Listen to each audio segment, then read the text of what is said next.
Hello and welcome to another episode here on my channel. My name is ChaosMole and today we are talking about why I'm looking forward to Icarus, or Icarus, the first cohort, which is apparently like the first early access part they're releasing later down the road. And this is the new survival game by Dean Hall, aka the creator of DayZ, who left DayZ multiple years ago to create its own development studio and now has been working on multiple games which didn't really release, and now he is working on Icarus, which is apparently the game they really want to make. Now you might ask, okay, so what are we looking at? This is the first official live stream they had about a week ago. If you see that it is a little bit choppy, this is not the game. This is a capture card, which unfortunately acted up for the beginning of the live stream. They fixed it a few minutes into the stream, and then it's completely non-choppy and fluent.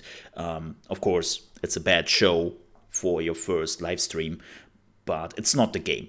Like, they showcase that it was really just a capture card which was acting up, which was really unfortunate. But I don't have my own gameplay material yet because we cannot play the game and we have to take what we get. And that is exactly what you were seeing here. Now, why am I still looking forward to the game if I've never played it? Well, here's the thing. You have to know my history with survival games, because I actually do not like survival games. I think they're boring, I think they are not very interactive, and especially games with no goals whatsoever is just a game where at some point you reach the point where you have done and see everything and you don't really know what you were doing.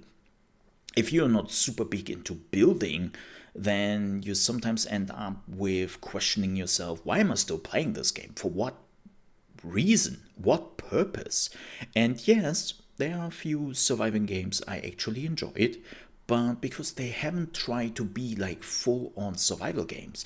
Terraria is coming to mind, or the recent released Valheim, and you could argue, are those really survival games like Conan Exiles or like DayZ or something like that? You could totally argue that, right? But for me, those games always did it because there was a goal. There was something I would work towards. And this is why I really enjoy playing them, and why I have hundreds of hours in them, and why Valheim, I finished. Terraria, I haven't finished yet. I really have to finish that game because it was fantastic. There are multiple games which I just enjoy. When I look at Conan Exiles for me, I put a few hundred hours in it because I played with friends, but I also disconnected very quickly from it because I didn't know what to do. Like, yeah, sure, you were starting out with nothing on you. You're starting to get your stone pickaxes, your stone axes, then you build your first mud base, and then you slowly upgrade till you have a palace and best equipment. But the question is always, for what exactly? Right? Like, what is the end goal here? And this is a problem I see not just with Conan Exiles, but with a lot of survival games. And especially nowadays, I have sometimes the feeling that survival games are becoming more and more unambitious. Like, it's really just, here's our new survival game. Okay, what I'm doing here? Yeah, you gather resources. Okay, for what? Yeah, to build your house and your equipment. Okay, and what am I doing this for? Well, to get more resources and more equipment. But there is nothing I need this for. Like, I don't need the equipment to fight a boss. I don't need the equipment for anything, really. Like, why do I do it? Don't think too much about it, just do it. Yeah, that's just not what I want, right? That's not what I'm looking for. Like, give me reasons to do it, and it seems like that Icarus is exactly doing that. There are reasons why you have to go down to Icarus, like you are starting in a space base, and then you are being sent down to do certain missions, which take a certain amount of time. You can actually see the timer in the top middle section of the game, which says 23 hours and 55 minutes. Yes, that's hours, not minutes. And you can even have missions which take you days, but at the end of it, you have to go back to the space station, you have to take your shuttle and leave the planet. If you miss that shuttle, you're screwed. You're done for. Like, it's game over. So there's really something you have to work towards to. Like you have to gather the resources, you have to find the items, you maybe have to kill like certain monsters or animals, right? And then you have to do that all in the timer, and you have to go back before they're actually taking off without you. So having a goal in those games is already something which really speaks to me. But there's more.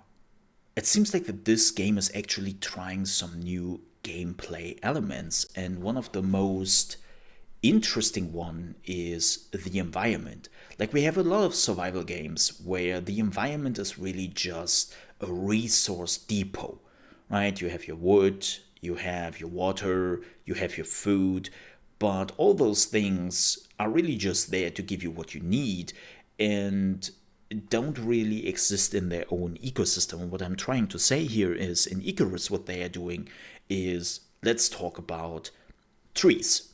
Well, if you chop down the trees, they can actually hurt your base, they can actually hurt you. And yes, if you have played Valheim, you will probably just hold your breath right now and be like, oh no, not the murder trees. And that is nice, not too crazy, but that is already nice. And then we have weather.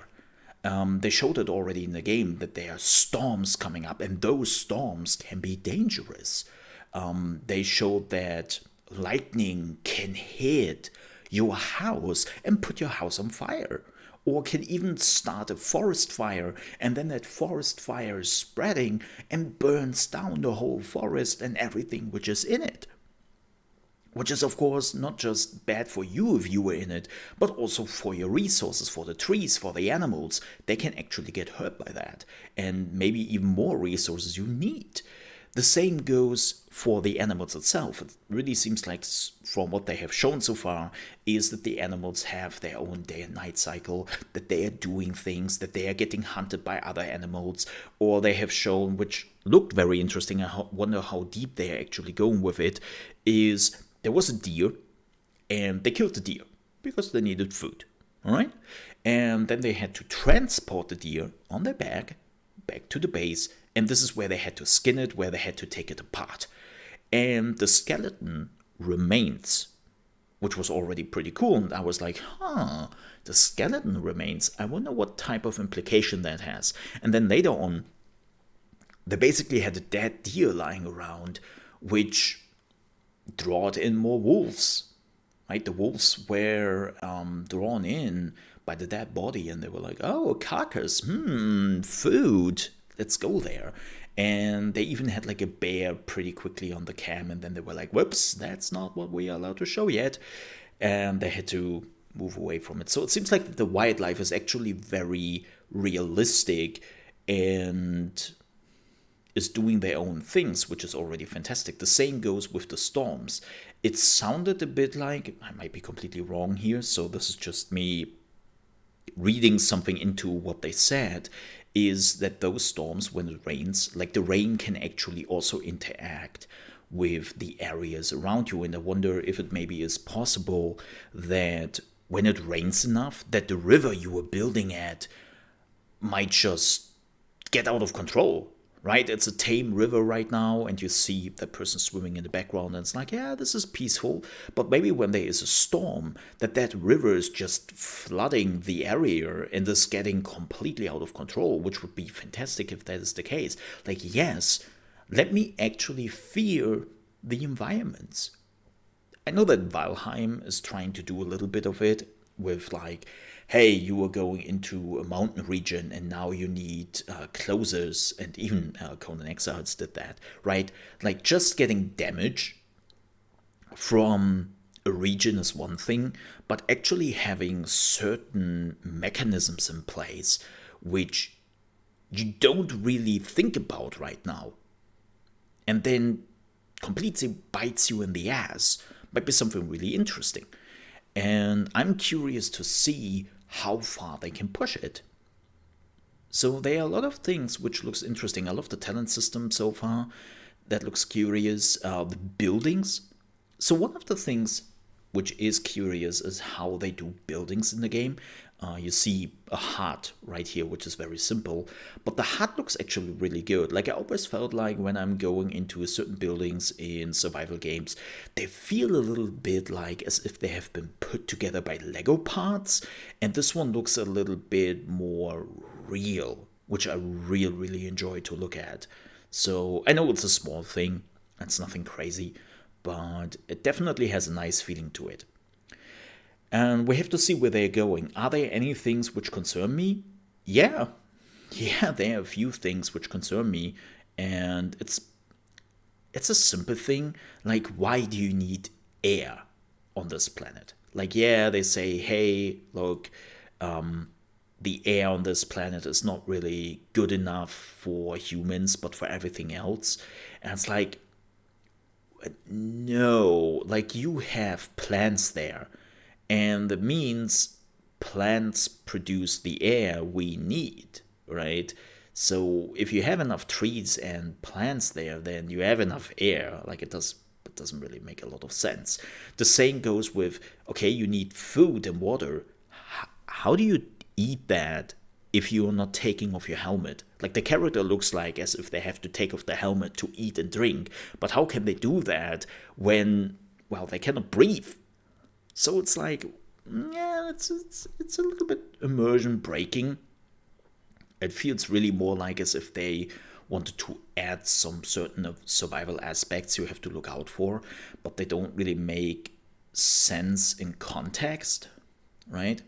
And it's like, I have to see how I feel about that, but it's small things so far. I have to see more of the game. I have to play the game, of course, and I love that you can just destroy buildings, as you have seen there.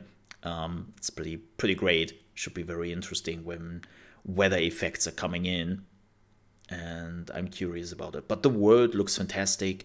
The interactions with the world looks already very organical and very like original, and I'm curious to see how this continues. So I'm looking forward to the game. You will definitely see more videos here on my channel. I would love to do some deep dives now and then, but for now we have to take what we get, which is apparently some trailers and some live streams here and there, which I will do some reactions at the end of the day. And then, of course, the moment the game is available to play and to showcase, I will gladly do it. With that said, thank you so much for watching. I hope you enjoyed this video. If you did so, please leave a like. If you didn't, well, the dislike button is right there. And if you're also new to the channel, you want to see more of Icarus and other games coming up in the channel. Yes, I also play other games and do gaming news and talk about certain gaming topics here and there. Don't forget to leave a subscription if you so desire. And if you want to see me playing video games live, you can also do that from Monday to Friday, starting at 9 a.m. ET at trovo.live/ChaosMole. And there we are streaming all day. Yeah. Thank you so much for watching. Hope to see you next time. Stay safe and have a good one.